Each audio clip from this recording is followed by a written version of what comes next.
Bonsoir éclaireur, bonsoir à tous les padélistes, bonsoir Abdul, le cyclone et Sundiata, je pense. En tout cas, bonsoir à tous, bonsoir à toute la classe derrière comme en participant. Éclaireur, je suis tombée sur quelque peu du sujet là qui est en train d'être, on va dire, développé en ce moment, qui est, je crois, dont il s'agit des valeurs morales. Et pour le peu que j'ai entendu, en tout cas, moi, mon inquiétude, ça m'amène à avoir une préoccupation qui se dirige vers la Côte d'Ivoire. Moi, je me dis, éclaireur, vous savez, on a tendance à copier tout ce qui est surtout de la France. Qui dit la France en général dit la Côte d'Ivoire.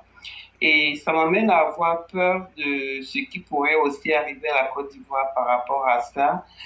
Aujourd'hui, ces pertes de morale, de valeur morale que nous décrions, je pense malheureusement pour la Côte d'Ivoire que on soit en train de copier cette culture-là, ces cultures qui sont aujourd'hui en train d'affaiblir, de détruire même nos sociétés.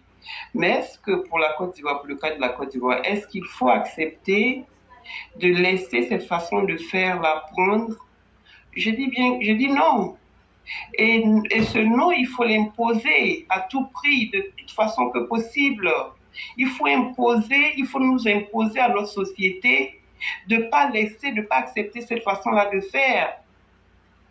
Qui sont ces énergumènes qui prennent même l'audace, je parle toujours dans le cas de la Côte d'Ivoire, qui sont ces énergumènes qui prennent l'audace de vouloir détruire cette société-là? C'est vrai, ça a commencé, mais je pense que ça c'est une alerte et il faut interpeller tout le monde là-dessus, sur cette question. Il ne faut pas accepter ça, il faut tout faire pour anéantir ces énergumènes-là qui veulent nous transformer, nous faire perdre nos cultures, nos valeurs. Et en tout cas, il faut faire attention aujourd'hui. Il faut vraiment faire attention, il faut prendre garde pendant qu'il est temps. Et sinon, après, je pense que ce sera que désolation et ce sera trop difficile et presque pas récupérable. Donc, il faut vraiment prendre garde aujourd'hui sur cette question-là des valeurs morales qui sont qui sont en train d'être perdues. Et je crois que c'est un sujet quand même qu'il faudra très souvent aborder pour pas que les gens pensent que tout peut se faire, tout peut passer, tout peut être accepté. Ou alors, en fait, c'est le mal qui, de façon comme vous le dites toujours éclaireur dans les débats, le mal prédomine presque toujours. Mais il faut lutter ardemment, difficilement pour vaincre ce mal-là. Et c'est ça la tâche qui nous reste, que nous avons aujourd'hui à exécuter. Et il faut le faire. Parce qu'il n'y a pas que nous aujourd'hui, il y a nos enfants aussi qui arrivent.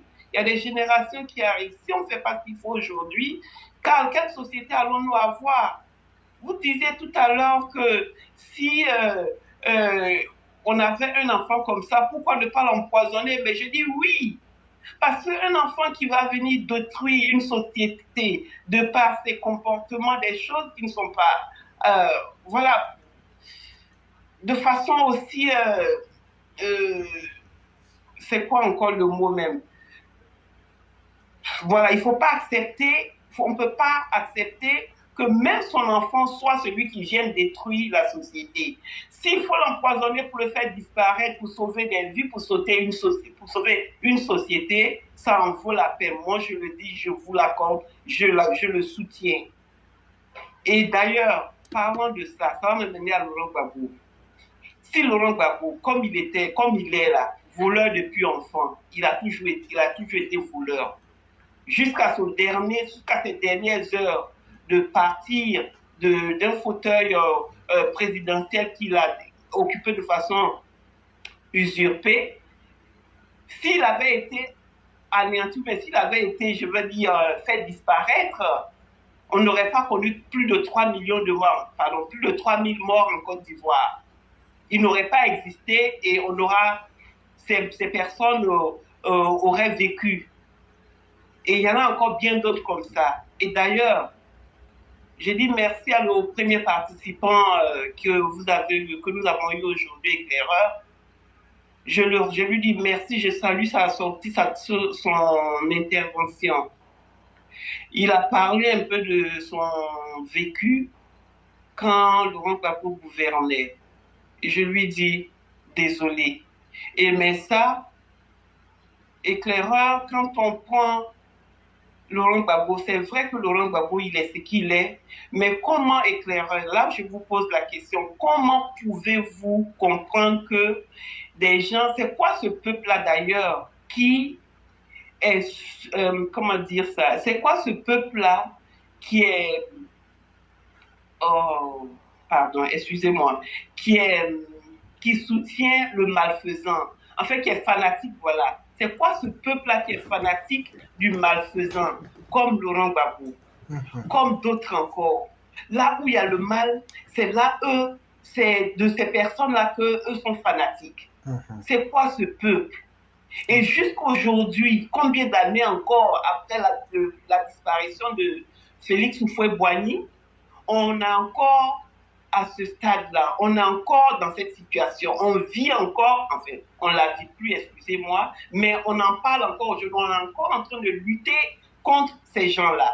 Quel est ce peuple qui n'est là que pour soutenir, pour être fanatique du malfaisant, du malfaiteur, et ils le brandissent, et ils en sont heureux, c'est un droit, c'est un acquis même presque pour eux. Mais attends, le temps est venu pour que vous disparaissiez et vous allez disparaître. Ça fait un bon moment qu'on vous met en garde là-dessus et ça va se faire. Et je pense que, comme on le voit, tant que ça ne vous arrive, tant que ça ne vous arrive pas, vous ne saurez pas vous arrêter. Et ça, nous sommes tous impatients de voir ce temps-là venir pour qu'on en finisse. Et ce sera, je crois, voilà, le début d'une nouvelle histoire. Éclaireur, pour l'instant, c'est ce que je voulais dire. Mais en attendant, éclaireur, Madame Simone Gbagbo, c'est sa déclaration. Est-ce que c'est pas un échauffement que cette dame, un échauffement de 2025, que cette dame a commencé là par hasard? Je vous laisse sur cette dernière question. Merci beaucoup. Merci infiniment, cher maire, pour les sujets que vous avez développés et explicités. Et vous avez posé deux questions fondamentales. J'allais commencer par la dernière. Quels que soient les cas de figure ou les intentions de cette opposition, nous-mêmes sommes conscients qu'ils vont faire l'erreur fatale de vouloir croiser le fer. Mais c'est là aussi qu'on va leur montrer qu'avant 2025, il y aura 2024 et il y aura 2023. Et c'est là comme ça que dans mon rêve, j'ai dit que je voyais beaucoup de cadavres de politiciens avant 2025. Et là, je crois que cette question, c'est la réponse que je pouvais donner. À la question de savoir pourquoi beaucoup de personnes aiment le mal. Il faut être capable aussi de définir ce que c'est que le mal. Le mal, c'est quoi? Le mal, dans une certaine définition, pourrait être tout ce qui peut choquer l'ordre naturel des choses.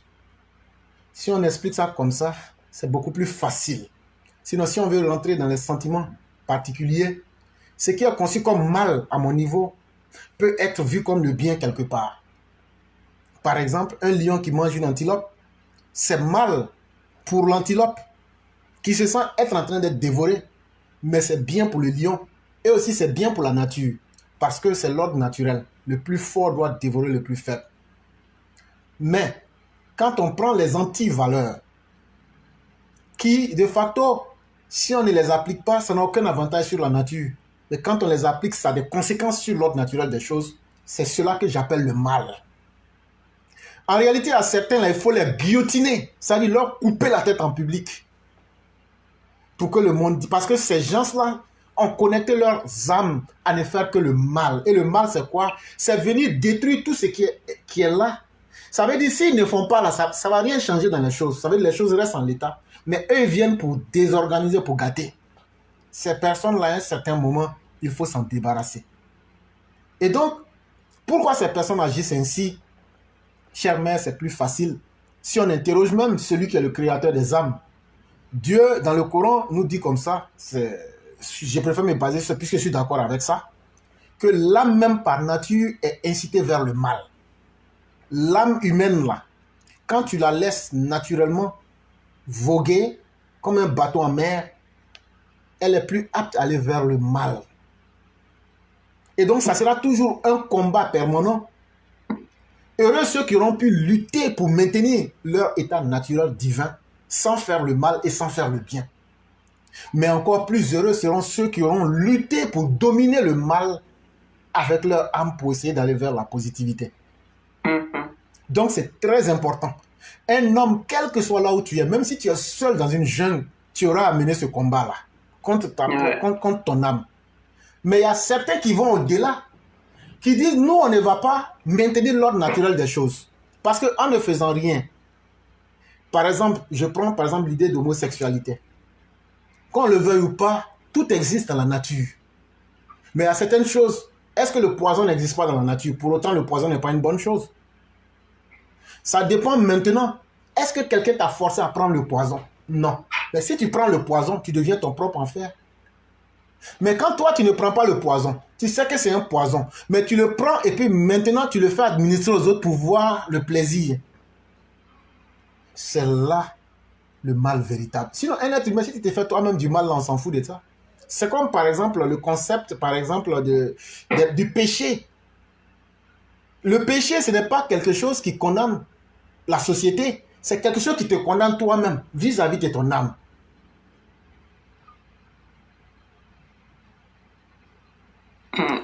Et donc, c'est très important. Une fois qu'on arrive à identifier un individu qui dit, moi, je vais transgresser l'ordre naturel et me sentir heureux là-dedans, ces individus-là, il faut être capable de les freiner radicalement. Et d'autres membres vont jusqu'à aller même au niveau du sadisme. Parce qu'en réalité, c'est pour eux une manière de manifester leur sentiment de force, de domination et simplement de l'égoïsme qu'ils ont en eux. Et donc, il faut s'aimer le mal pour qu'eux se sentent à l'aise là-dedans. Et quand on en vient à la Côte d'Ivoire, c'est dans cela que certains politiciens se sont spécialisés. C'est-à-dire, on blague le peuple. On vient devant le peuple et maintenant, on exerce toute notre capacité de sadisme.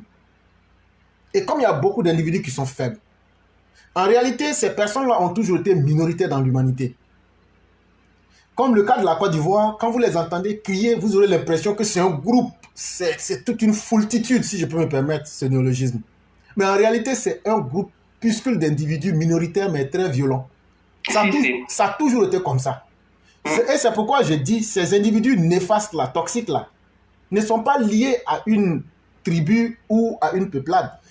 Ce sont des individus qui sont comme ça, comme de la même manière que vous aimez la rigueur. Naturellement, moi aussi, je me sens comme ça. Mais c'est ce qui fait qu'on dit qui s'assemble se ressemble. En fait, là, tous ceux qui sont des véritables EPV, il y a quelque chose qui nous ressemble. Qu'on le veuille ou pas, il y a quelque chose qui nous identifie, où on est tous d'accord sur ça. En général, tu trouveras que ce sont des gens très, très rigoureux. Et généralement, parmi même les EPV en général, les gens vous diront, chaque EPV, en tout cas les vrais, on va les taxer d'abord d'être des méchantes personnes. Ça, je peux vous l'assurer. On va dire, mais celui-là, les mauvais méchants. Mais avec le temps, les gens finissent par comprendre que ce sont des gens qui ont de la capacité, de la personnalité et qui se disent, voilà ce qu'il faut que les choses soient. À défaut de réussir, il ne faut pas échouer. Voilà ce que nous sommes en réalité. Mais par contre, le monde n'est pas fait sur un sens unique. Il y a des gens aussi qui aiment voir le désordre. Parce que quand il y a le désordre là, ils voient les gens dans le malheur, dans la difficulté. Eux, c'est là qu'ils sentent leur plaisir. Et en Côte d'Ivoire, on peut aujourd'hui les identifier. Ils se retrouvent comme les seigneurs tribalistes. Ils se retrouvent comme ceux-là même qui ont créé les escadrons de la mort. Ils se retrouvent comme ceux-là qui disent 1000 morts à gauche, 1000 morts à droite. Nous, on s'en fout. Tuez-les, après on va essayer de voir les détails.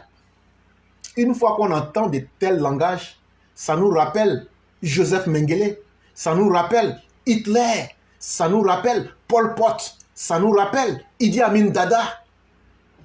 Des gens qui n'ont aucun respect pour la vie. Et eux-mêmes, ils aimeraient voir la vie en difficulté. Et aujourd'hui, tout le monde sait qui sont ces personnes-là. Elles sont là et elles vivent avec nous. Il y a Laurent Gbagbo dedans, il y a Simone dedans, il y a Odette Lorounion dedans, il y a Damona Picasse, il y a Bédier lui-même, il y a Kone Katina et plein d'autres. Et donc vous verrez que c'est... Ils sont mélangés, ils sont parmi nous. Mais l'amalgame que nous ne devrions pas faire, c'est de penser que ces personnes-là appartiennent à une tribu ou à un peuple. C'est faux. Vous, chers mères, quand vous vous êtes connectés ici, sur cette plateforme-là, vous n'êtes pas venu en tant que votre ethnie. Vous êtes venu par un idéal. Et c'est comme ça que les hommes s'assemblent par leur idéal, l'idéal qu'ils visent. Et ces gens-là, l'idéal de la société du chaos, du mal, que eux ils aiment là, c'est ce qu'ils veulent imposer. Et il ne faut pas leur donner la chance de réussir cela, parce que ce serait l'erreur la plus fondamentale. Ce serait mettre Dieu lui-même en échec par notre lâcheté. Il faut les combattre et il faut les mettre en échec. Et c'est ce que nous leur promettons. Quel que soit le cas de figure qu'ils nous promettent, cette fois-ci, nous sommes prêts à les écraser comme il faut pour que le monde entier se souvienne qu'il y a des gens qui avaient signé un pacte avec le diable et qui pensaient qu'ils allaient réussir, mais qu'on les a écrasés et qu'on les a mis dans les poubelles de l'histoire. Cette fois-ci, nous sommes prêts pour aller jusqu'au bout. C'est ce que j'allais dire. En tout cas, éclaireur, les écraser, c'est impératif. C'est ce que je voulais aussi ajouter. Merci beaucoup. Je vous en prie. Et donc, on a déjà fait le tour des différents intervenants. On a encore Abdul qui est là, on a encore le cyclone qui est là. Et pratiquement, on va demander aux uns aux autres s'ils ont peut-être quelque chose à ajouter là-dessus. Et puis, on va à la conclusion.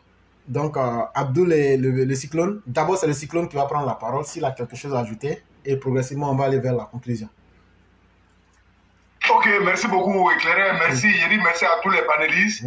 Éclaireur, je dis merci encore à M. Sundiata d'avoir soulevé ce problème qui se passe à Paris actuellement, en France actuellement. Chacun des intervenants ont dit exactement ce qui se passe. Mais, chers parents, il y a encore plus grave que tout ça. Moi, je veux parler, tu vas trouver qu'il y en a encore plus grave que ça. Quelqu'un d'autre va avoir le temps de parler après. Il est temps qu'on dise la vérité. Éclairer à toute sincérité, la France, c'est un pays, c'est pas la peine. Pourquoi on va se mentir? Aux côtés des enfants, il y a beaucoup à faire. Et ça fait peur. Et puis ça fait pitié. Chers parents, si tu vas trouver, que ce soit Malien, Guinéen, Ivoirien, c'est-à-dire tous ceux qui sont venus d'ailleurs, éclairer ce qu'on ne dit pas, la plupart des enfants qui ont 12 ans, 13 ans, 15 ans, là, les parents même les laissent, ils s'impliquent dans faire des drogues. Ils sont devenus tous des guetteurs. C'est eux qui protègent les dealers. Parce qu'ils sont mineurs. Par jour, ils sont payés. En bas de chaque immeuble en Europe ici, si tu prends 100 immeubles, ils sont en bas de 90. Il y a des enfants de 12 ans, 13 ans, 8 ans. Il y a même les enfants de 9 ans. Chers parents. Mais tu vas trouver les enfants, parmi ces enfants-là, tu ne vas pas voir un seul blanc dedans. Je parle de la réalité de où je vis. Je ne connais pas partout à Paris, mais là où je vis, dans les environs, tous c'est les enfants des immigrés. Les Madou, les Djakarija, les petits Maliens, les petits Ivoiriens, les petits Sénégalais. C'est celles-là qui protègent les dealers en France. Parce que les policiers ne paient rien contre eux. C'est eux, quand ils voient la police, ils commencent à... Ils ont leur code. Ils ont leur code. Ils tu commences à crier. Donc les autres commencent à se mettre en maillot pour ne pas que la police puisse servir les business. À cause de combien par jour? Peut-être 100 euros, 80 euros par jour. Si vous voyez 100 enfants, tous les 100 enfants là, par jour, on leur donne 80 euros, soit 100 euros par jour, soit 50 euros par jour. C'est vrai, 50 euros c'est l'argent. Mais pour l'avenir d'un enfant, 50 euros, quoi? C'est combien? Ça vaut quoi? Éclairez, les enfants qu'on voit aussi, les enfants de 8 à 9 ans, tous ceux qui viennent en France ici, nous sommes les pères de famille. Hein? Nous sommes les pères de famille. Et on voit ce qui se passe. Parmi ces enfants-là, si tu as tenté à parler si ces enfants-là peuvent faire que tu vas déménager de quartier. Tu n'as même pas qu'un. Ah, pourtant, c'est les parents qui doivent donner l'éducation. La plupart de ceux-là, les parents sont à la mosquée, les parents sont à l'église, les parents sont des hommes âgés, mais quand tu les vois, c'est eux, ils sont prêts à donner des leçons aux enfants des autres, des hommes âgés qui sont bien éduqués derrière. Pendant ce temps, les enfants sont tous pourris. Chers parents, on a beaucoup à faire. Même si on devient milliardaire parce qu'on a travaillé, même si on devient multimillionnaire parce qu'on a travaillé, si tu n'es pas un bon enfant, ton argent, c'est zéro dans ta main. Zéro. Mais si tu as des bons enfants, chers parents, même si tu n'as pas l'argent pour manger, tu es heureux. L'enfant, c'est pas n'importe quoi. Et on ne doit pas donner n'importe quelle éducation à nos enfants. Ceux qui donnent généralement l'éducation à les enfants, on trouve qu'ils sont méchants, ils sont exigeants. Donc, il faut être exigeant pour préparer l'avenir de ton enfant. Il ne faut pas être français pour venir hypothéquer l'avenir de ton enfant ici. Parce que quel que soit le temps qu'on va prendre en Europe, on ne va jamais devenir français. Et un jour, on serait obligé de se retourner chez nous. La vie d'ici, c'est une vie vraiment pas la peine. C'est vrai, on est venu chercher l'argent, hein, mais il faut qu'on se dise la vérité. La vie d'ici, là, chers parents, vous qui êtes en Côte d'Ivoire, là, priez pour nous. Non, priez pour vous. Pour que chacun n'a gagné son compte. Mais la vie d'ici, là, c'est pas bon. Parce que moi, derrière, tu es foutu à jamais. C'est tous tes descendants qui seront détruits. Si tes enfants sont gâtés, il y a quoi derrière encore? C'est qui tu vas compter? Qui peut compter sur toi? Pendant ce temps, tu as l'argent. Qui peut te respecter? Tu as l'argent, tu vas te donner quelle éducation aux enfants d'autrui?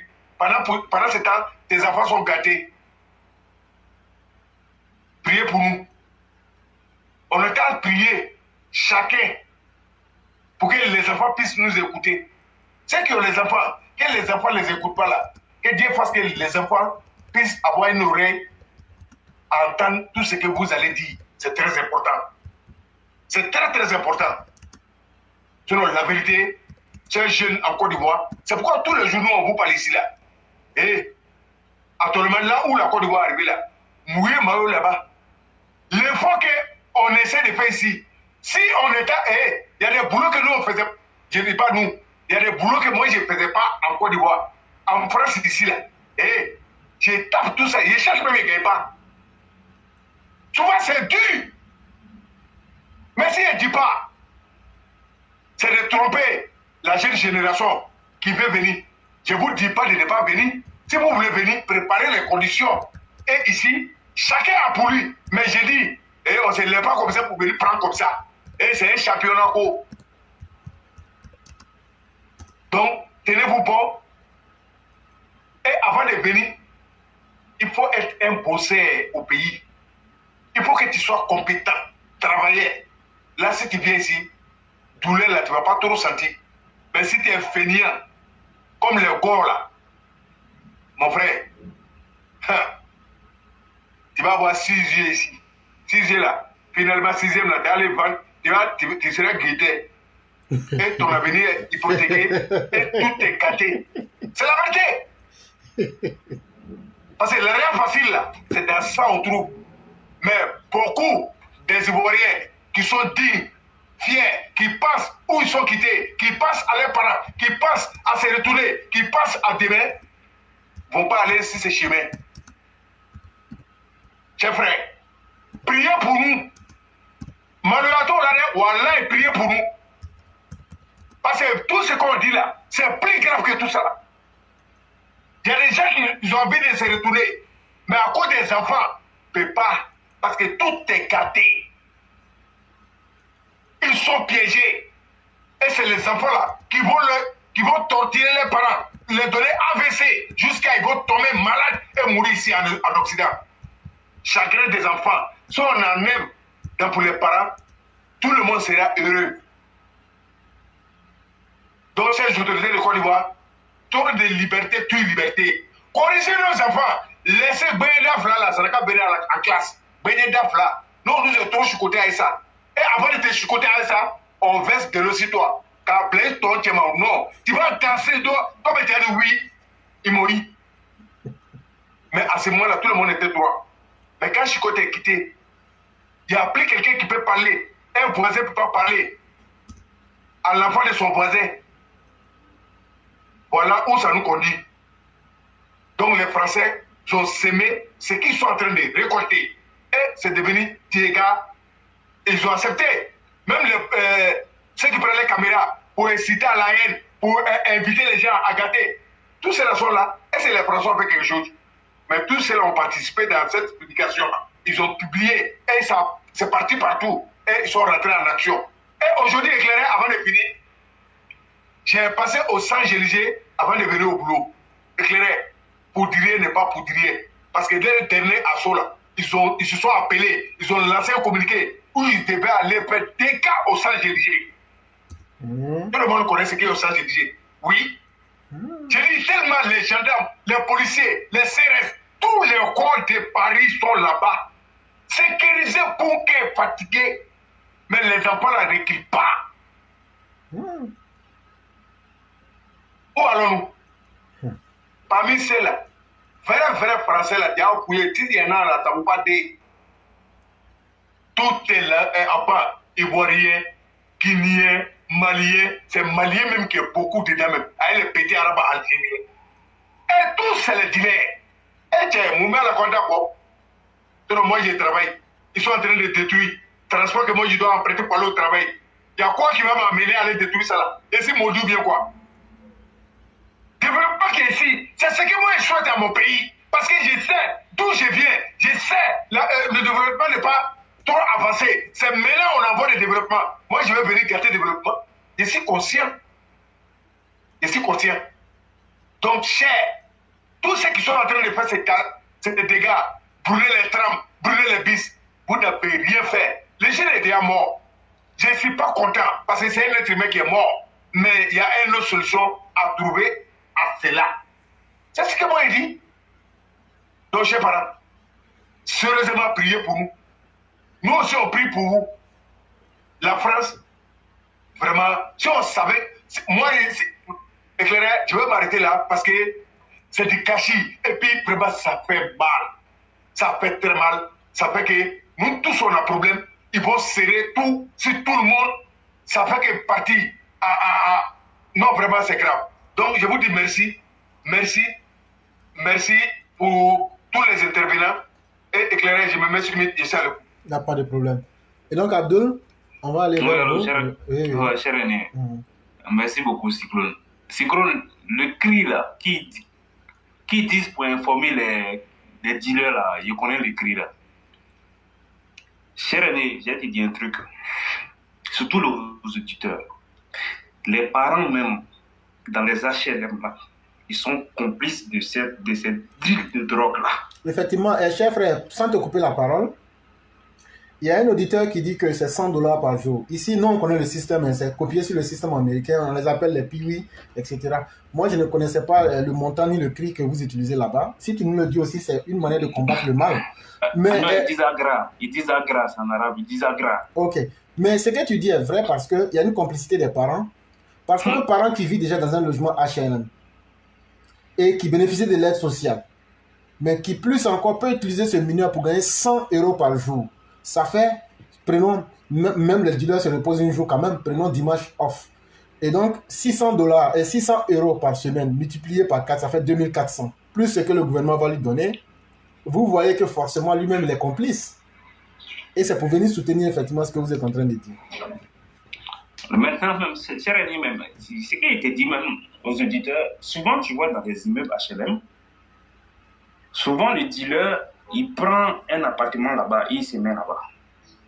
Et même pas plus tard, peut-être il y a 6 mois de cela, sur l'émission de Cyril Hanouna, il y a des dealers qui ont laissé une note comme quoi ils informaient les habitants de l'immeuble que vraiment, suite aux différents cris, les bêtises qui se passent dans l'immeuble là, qu'eux, ils vont gérer ça.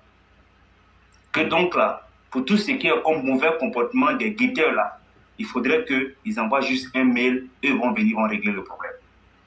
Moi, je connais des gens qui sont dans des immeubles et ils témoignent souvent là, quand ils ouvrent sa boîte aux lettres là, ils trouvent une enveloppe, il y a 100 € dedans.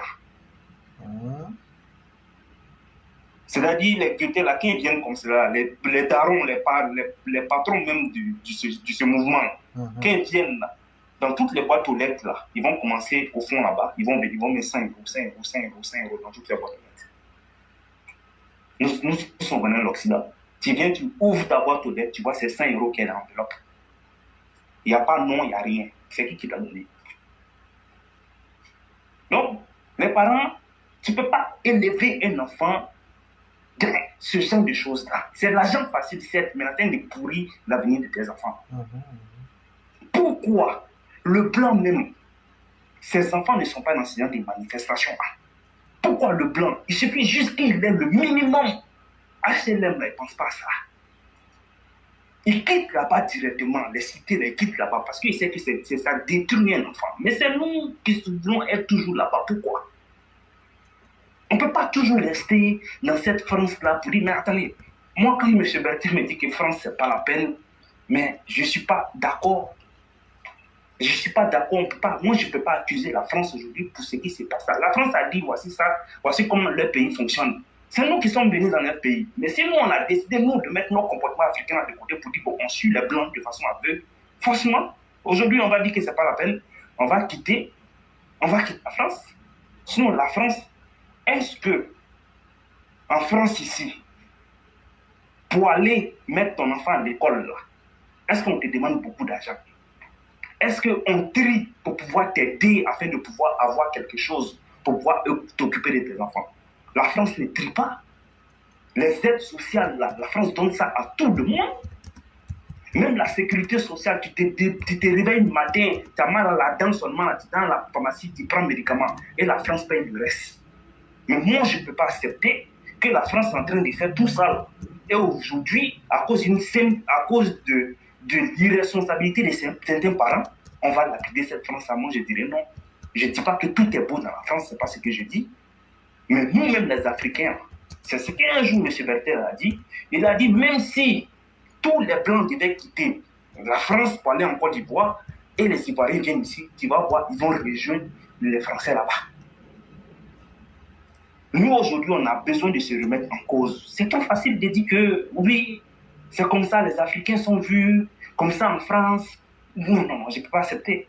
Parce que la France, aujourd'hui, quand on dit liberté, égalité, fraternité, la France donne la chance à tout le monde aujourd'hui pour pouvoir réaliser tes rêves. La preuve est que quoi, chers frères? Ceux qui détiennent la science en France, ceux qui sont dans les domaines de recherche en France, ce sont les étrangers. Le petit Français lui-même, il n'aime pas aller loin à l'école. C'est des gens qui sont dans l'entrepreneuriat, c'est-à-dire que c'est son papa qui a fait une entreprise peut-être de menuiserie. Donc lui, là, sur 3 générations, là, à la 4e génération d'entreprise de menuiserie, là, c'est là, ça tourne. C'est comme ça les Blancs, généralement les Blancs font. Maintenant, du côté scientifique, là, où on fait des recherches, c'est les Chinois, c'est les Africains, c'est d'autres pays du monde qui viennent aider la France sur le plan scientifique. Mais vraiment, il faudrait que les parents... Parce que quand c'est gâté, ils disent que le système français aujourd'hui fait que les enfants aujourd'hui sont ceci, sont cela. Non, c'est pas possible. C'est un système qu'ils ont mis en place. Et ce système-là, il y a les avantages et les inconvénients. Si toi, en tant que mère, ou bien toi, en tant que père de famille, tu n'as pas ce réflexe-là de demander à ton enfant qu'est-ce que vous avez fait à l'école. Mais quand tu demandes à ton enfant qu'est-ce qu'il a fait à l'école, l'enfant, il te vomit tout ce qui s'est passé à l'école. Et toi, en fonction de tes valeurs-là, tu peux dire à ton enfant ce qu'ils ont dit là. Effectivement, voici ce qu'eux font. Mais en réalité, voici les inconvénients. Il y a plus d'inconvénients que d'avantages. Si moi et puis ta maman, on n'était pas mariés là, est-ce que toi, tu avais des net? C'est-à-dire, aujourd'hui, si nous, on veut s'en sortir, si on veut que nos enfants soient cette fierté-là, donnons des réponses contradictoires à ce qu'ils entendent à l'école. Mais c'est ce qui fait qu'aujourd'hui, les Juifs aujourd'hui, ils s'imposent, les Chinois aujourd'hui s'imposent, mais vous les Africains, on ne peut pas s'imposer. On ne peut pas s'imposer parce qu'on a démissionné. Tant que nous allons rester dans cette manière de voir truc-là, on ne va pas s'en sortir en France. En France, la moyenne, un enfant coûte 6 000 € par an. Quand tu as un enfant, quand tu calcules toutes tes dépenses sur l'année, là, un enfant coûte 6 000 €. Ça, c'est la moyenne. Mais si nous, on doit venir ici et on doit prendre les enfants parce qu'il y a une histoire de CAF derrière, mais attendez, même ce que la CAF va te donner là, ça ne pourra même pas t'aider à éduquer tes enfants. Encore, ces enfants aussi sont aussi dans la rue comme ça, personne ne mange, donc on avance comme ça. Donc, il est temps aujourd'hui que les parents africains se mettent en cause. Et chers amis, peut-être vous allez rigoler avec, vous allez remarquer, donc, les enfants cassent quoi? Ils cassent les supermarchés, ils cassent tous les endroits, mais CAF, ils ne vont jamais aller casser la CAF. Tu ne vas jamais entendre qu'il y a CAF de Bobigny, ils sont allés là-bas pour aller attaquer, pour aller casser, parce qu'ils savent CAF, là, ça rapporte quoi aux parents. Ils ne vont jamais aller casser CAF. Ils ne vont jamais aller casser la CAF parce qu'ils savent. Moi, si c'est moi ici le gouvernement français, je te le jure, cher ami, si j'ai attrapé un enfant, l'enfant il a 13 ans, il s'appelle Madou, son papa, il est quoi? Il est migré, j'essaie de voir où il habite. S'il bénéficie de la CAF, il coupe ça sur lui. Et tant que les dégâts que son enfant a causés là, il n'a pas encore fini de payer là, on ne lui redonne pas la CAF. Donc, cher ami, c'est ce que je t'ai dit, afin de pouvoir libérer la parole. Il n'y a pas de problème. C'est nous qui vous disons merci. Et on va passer à Mère Aki. Avant de lui donner la parole, il y a M. Madou Touré qui dit « J'ai des collègues qui travaillent 80 heures par semaine, parfois. Ils n'ont même plus le temps de rentrer chez eux. Et à quel moment tu vas donner une éducation à tes enfants ?» Et il y a Bacchus Diaby qui dit « C'est lorsque tes enfants réussissent que tu as réussi ta vie. Faisons de l'éducation de nos enfants une priorité. On travaille pour vivre, on ne vit pas pour travailler. » Et donc, voilà autant de conseils et de vérités qui ont été émises. Et donc, nous allons passer la parole à Mère Aki. Merci de me redonner la parole. Ces conseils sont quand même sont vraiment des choses à prendre. Et Abdul, il vient de donner la solution, comme quoi si tu es un enfant un parent qui bénéficie des allocations, et ben dis donc, ton enfant qui aura cassé, je crois qu'il faudra supprimer ton allocation, bien suspendre ton allocation jusqu'à ce que voilà, les dégâts soient payés pour.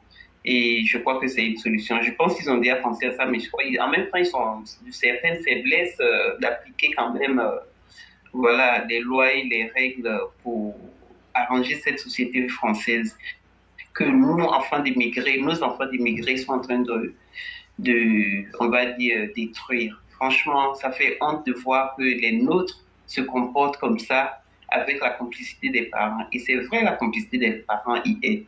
Si la complicité des parents n'y était pas, franchement, je ne sais pas trop, je ne pense pas que ça aurait eu un tel niveau. Parce que quand même, de savoir qu'on a son enfant qui fait ces choses et qu'on n'arrive pas à l'en dissuader ou alors l'en arrêter, je crois qu'il y a forcément un intérêt des parents dans l'affaire. Et ça fait honte. Ça fait très honte. Éclaireur, comment j'étais enfant, quand nous étions enfants, moi, enfin, pour le souvenir, les quelques souvenirs que j'ai, on les a tous de toute façon, ces souvenirs-là de réprimande qu'on avait des parents. Ma maman, elle me faisait allonger par terre, éclaireur, pour vous parler un peu de comment aujourd'hui les enfants sont, on va dire, bénéficient de trop de liberté. Et M. Berthet disait tout à l'heure que trop de liberté tue la liberté, effectivement. On me faisait allonger par terre. Je dis bien par terre, le ventre à plat au sol, avec, comment on l'appelle, de la braise sous les bras allongés tout à plat, hein, les bras allongés droits. C'est-à-dire, je ne peux même pas poser, si je dois me tromper pour me poser les bras, c'est-à-dire que c'est la braise qui accueille mes bras. Donc, c'était ça ma punition quand j'étais enfant. Et ça ne m'a pas rendu autrement que quelqu'un de bien. Aujourd'hui, j'en bénéficie. Et ces parents qui m'ont fait ça, j'ai réussi à leur apporter quelque chose pendant qu'ils vivaient plus qu'à d'autres. Vous voyez? Donc, au finish, c'est pour dire que ce que nos parents la rigueur que nos parents nous ont imposée, c'était une façon de nous donner quand même ce qu'il faut pour réussir aussi notre vie à notre tour et l'avoir mieux que la leur. Et aussi en même temps aider la société, pourquoi pas. Donc aujourd'hui qu'on nous dise que ouais, il faut pas toucher l'enfant parce que tu le touches, voici ce que ça va donner. Je crois qu'il faut passer cette étape-là pour repartir, chercher les bonnes éducations d'autrefois et les valeurs, retrouver les valeurs morales d'autrefois et la culture d'autrefois, parce que beaucoup de nos cultures sont en train d'être disparues, ont beaucoup disparu aujourd'hui, alors sont en train de disparaître, voilà. Beaucoup de nos cultures sont en train de disparaître aujourd'hui et je pense que pour tout ce qu'on est en train de dire, moi j'ai toujours dit l'échec de l'éducation parentale n'est d'autre que le parent lui-même. Il ne faut pas aller trouver un gouvernement ou un système gouvernemental, machin. Les gens, ils font leur politique. Ils font que ce qui les arrange. Donc, à toi aussi de jouer quand même un peu de ton intelligence ou de ta volonté pour réussir l'éducation de ton enfant. Quand les miens partaient à l'école, par exemple, quand ils étaient encore en classe d'école, je leur disais, par exemple, ce que je leur rappelais tout le temps, l'éducation que je vous donne à la maison est celle que je suppose que vous devriez garder. Et c'est celle que vous devriez partir, c'est avec ça que vous devez sortir de la maison et revenir avec. Vous partez à l'école. Quand vous avez vos amis, je ne peux pas vous choisir vos amis d'école, ça c'est clair. Déjà, il ne faut pas en avoir trop. Et quand vous êtes avec des amis, souvenez-vous toujours de ce qu'on vous a appris à l'école. Et parmi le groupe, parce qu'entre l'aller à l'école et le retour à la maison, il se passe tellement de choses avec les enfants. Nous-mêmes, on sort, on voit leur comportement dehors, dans le bus, dans la rue et tout ça. Quand il arrive que parmi le groupe qui part ou bien qui revient de l'école, il y en a un où toi tu te trouves qui est en train qui commence à faire des bêtises, ou bien il y en a plusieurs comme ça qui commencent à faire des bêtises. Toi, mon enfant, l'éducation que je t'ai donnée là, je te demande à ceux-là qui commencent à faire des bêtises d'arrêter, parce que s'ils n'arrêtent pas, ça va avoir des conséquences. En fait, il faut dire quelque chose pour l'en dissuader, d'autant plus qu'il est ton ami, ou alors ils sont vos amis. Dissuadez-les de ce qu'ils pourraient, de quelques bêtises qu'ils pourraient commencer à faire. Parce que dès l'instant où vous les en dissuadez, ça les affaiblit. Et quand ça les affaiblit, ça veut dire que ça n'ira pas plus loin que ça. Aussi, si aussi vous leur dites d'arrêter et qu'ils n'arrêtent pas, à ce moment-là, vous vous décalez complètement de ce groupe-là et puis vous faites votre chemin tout seul pour aller ou pour revenir à l'école tout seul. Mais si vous restez si tu restes dans ça, si vous restez dans ça, dans ces bêtises-là qui sont en train d'être faites sur le chemin d'école, s'il y a des conséquences, tu en feras partie. Et nous, on ne veut pas, nous parents, on ne veut pas savoir, on ne voudra pas accepter ça, enfin ça ne passera pas en quelque sorte.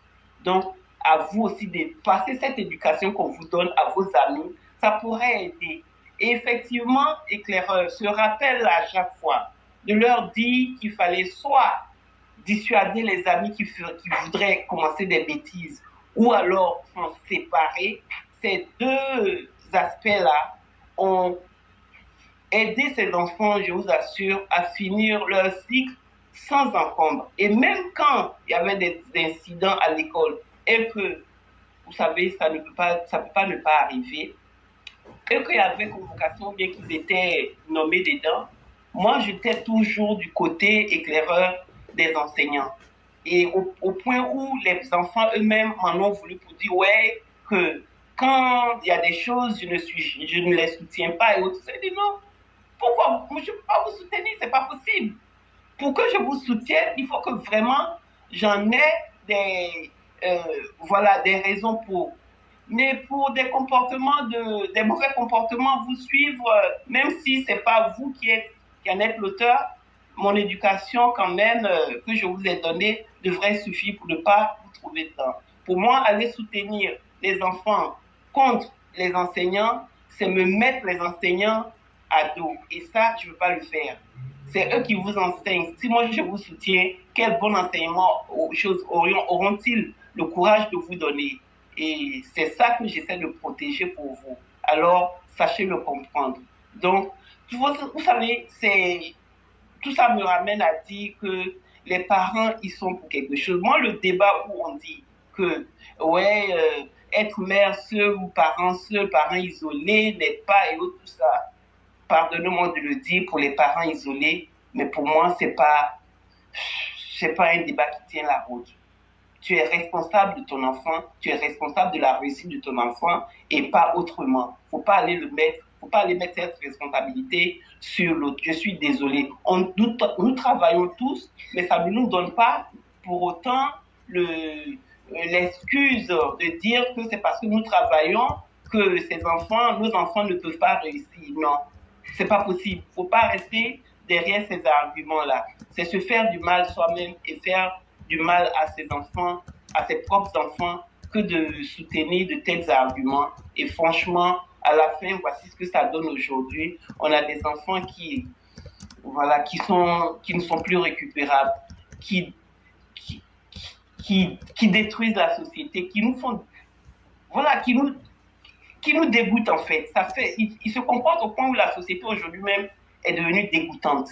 Et ça, c'est la faute des parents qui sont irresponsables ou alors un peu de tout quoi. Donc je suis désolé pour ces personnes qui utilisent ces arguments de parents isolés ou alors de trop d'heures de travail, machin ou tout ça. Arrange-toi pour que ton enfant quand même réussisse dans la vie ou alors au moins qu'il n'aille pas détruire la société que pour tout le monde. Et c'est sur ça que je vais vous laisser pour dire que la rigueur des parents, on en a reçu à notre époque et ça nous a aidés. Ça fait de nous aujourd'hui des enfants bien.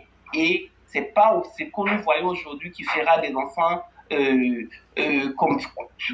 qui fera des enfants meilleurs que nous sommes. Alors à bon entendeur, salut. À chacun de prendre ses responsabilités. Merci beaucoup et bonne soirée. Merci beaucoup, cher mère. Merci pour ces leçons de vie que vous avez évoquées. En réalité, c'est une fois devenu grand qu'on se rend compte que ceux qui étaient rigoureux avec nous étaient nos meilleurs éducateurs dans la vie. Oui. Et on s'est dit, mais finalement, ils auraient dû faire encore pire même. Ils auraient dû être plus durs avec nous. Et c'est là qu'on se rend compte que nos caractères ont été déjà forgés. Et c'est ces personnes-là qui sont devenues nos bénédictions. Parce que c'est ces personnes-là, avec cette rigueur-là, qui nous ont permis de connaître notre personnalité et de la forger. Et nous dirons toujours merci à toutes ces personnes qui nous ont donné une éducation assez noble pour qu'on puisse être des gens qui disent nous n'allons jamais soutenir le mal, nous n'allons jamais accepter la honte et nous allons toujours faire la promotion du bien. Ça n'est pas du vide, ça naît de la qualité et des personnes dignes qui ont pu inculquer ces valeurs-là. Merci à tous ces parents. De là où se trouve aujourd'hui, vous avez toutes nos prières dans la mansuétude divine. Vraiment, merci beaucoup, chère mère. Amen. Merci beaucoup. Je vous en prie. Merci.